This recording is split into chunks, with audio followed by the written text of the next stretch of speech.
Hello, Bachu. Let's understand the question first. The question says the figure shows a region of length L with a uniform magnetic field value there is 0.3 Tesla in it and proton entering the region with velocity 4 into 10 power 5 meter per second make an angle 60 degree with the field. If the proton completes 10 revolutions by the time it crosses the region shown, L is close to, तो L का value कितना हो जाएगा वो हमें count करना है यहाँ पर कि कितना इसका वैल्यू मिलेगा अपने को। ऑलमोस्ट है ना, मतलब क्लोज टू दैट। ठीक है, तो प्रोटॉन का हमें मास दे रखा है और चार्ज दे रखा है हमको, है ना। ठीक है, अब देखो यहाँ पर अगर देखा जाए तो इस तरह से ये मूव करेगा।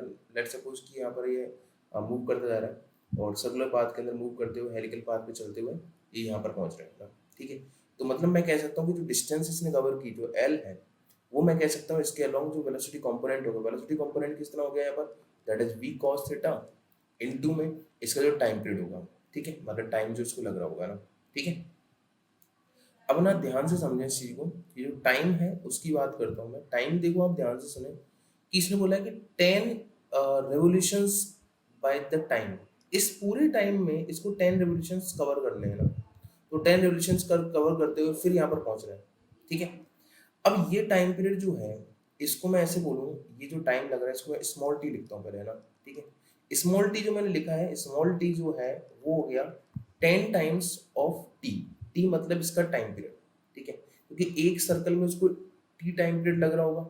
ठीक है, एक सर्कल में कितना लग रहा है उसको टी टाइम पीरियड लग रहा है, तो उसने 10 सर्कल कंप्लीट किए तब जाके टोटल टाइम बन रहा है टी अपने पास में, है ना। ठीक है, तो मैं यहाँ पर कह सकता हूँ L V cos theta into 10 और यहाँ हो जाएगा मेरे पास 2 पाई m अपॉन क्यू बी। ठीक है, तो ये टाइम पीरियड होता है ना एक उसके लिए सर्कल, एक जो सर्कुलर पाथ मूव करता है उस पाथ में उसका टाइम पीरियड कितना होता है, इसके लिए 2 पाई m अपॉन क्यू बी होता है। तो ये v cos थीटा इंटू 10 हो गया ना। ठीक है, चलो अब सारी वैल्यूज पुट कर लेते हैं क्योंकि बाकी सब कुछ मेरे पास में है। वेलोसिटी दे रखी है मेरे को, m पता है, q पता है और v पता है ना। ठीक है, तो v का वैल्यू देखो आपको कितना देगा, 4 इंटू 10⁵ देगा, 4 इंटू 10⁵ cos 60, एंगल कितना है 60, cos 60 कितना हो गया 1/2 हो गया इंटू 10, यहाँ हो जाएगा 2 पाई इंटू m का वैल्यू कितना देगा आपको 1.6 into 10⁻27 upon Q B. Q का वैल्यू कितना हो गया बच्चा 1.6 इंटू 10⁻19 हो जाएगा इंटू बी का वैल्यू हमें देगा 0.3 टेस्ला। तो अगर हम इसको सॉल्व करते हैं तो इसका जो अप्रोक्सीमेट आंसर मिलेगा मेरे को दैट इज 0.44 मीटर मिलेगा। तो I think that is fourth option for this question. तो आई होप आपको ये क्वेश्चन समझ में आ गया होगा। Thank you.